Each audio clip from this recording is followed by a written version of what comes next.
Hi guys, so I am still presenting Trailguide to the body, still at spine and thorax, and this time I will be presenting intercostals and proceeding to page 215.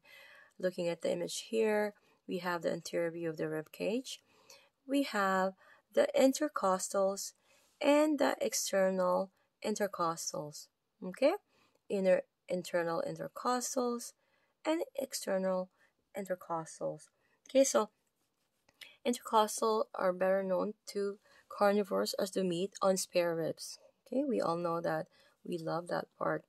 Okay, so the intercostals are the small slender muscles between the ribs. They're divided into two groups, the external and the internal intercostals.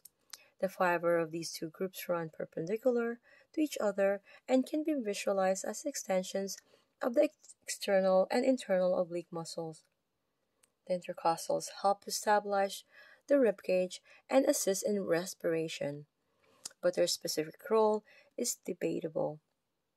Although the entire rib cage lies deep to one or more layers of muscles, portions of the intercostals remain easily accessible. It is not possible, however, to distinguish the external intercostals from the internal intercostals, since the ribs and the space between them can be sensitive areas to access. Use slow, firm hand movements. Okay, if you can see here, the therapist and the client being in a supine position. Again, we also have the cross section of where the client is trying to palpate the intercostals. Okay, the therapist having the client in a supine position. You're going to begin just inferior to the pectoralis major on the side of the rib cage. Working across the body, you're going to position your fingers in the spaces between the ribs.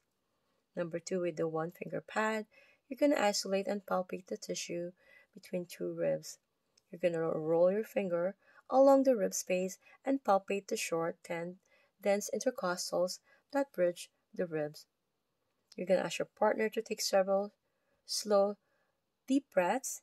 Note any expansion or collapse in the spaces between the ribs.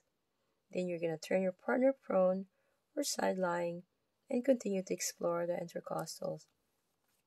You're going to ask yourself the questions: are you between the ribs or just on the surface? Can you roll your fingers across the small intercostal fibers? Can you sink your fingers through the pectoralis major, latissimus dorsi, or external oblique to isolate the specificity of the intercostals? Okay, we know that the action of the intercostals is to draw the ribs superiorly, increasing the space of the thoracic cavity to assist with inhalation. The internal intercostals is also to draw the ribs inferiorly, decreasing the space of the thoracic cavity to assist with exhalation. Notice that these two are antagonists to each other. So the origin is in the inferior border of the ribs above, and the insertion is the superior border of the ribs below. And nerve innervation is thoracic nerve. See you guys on the next video.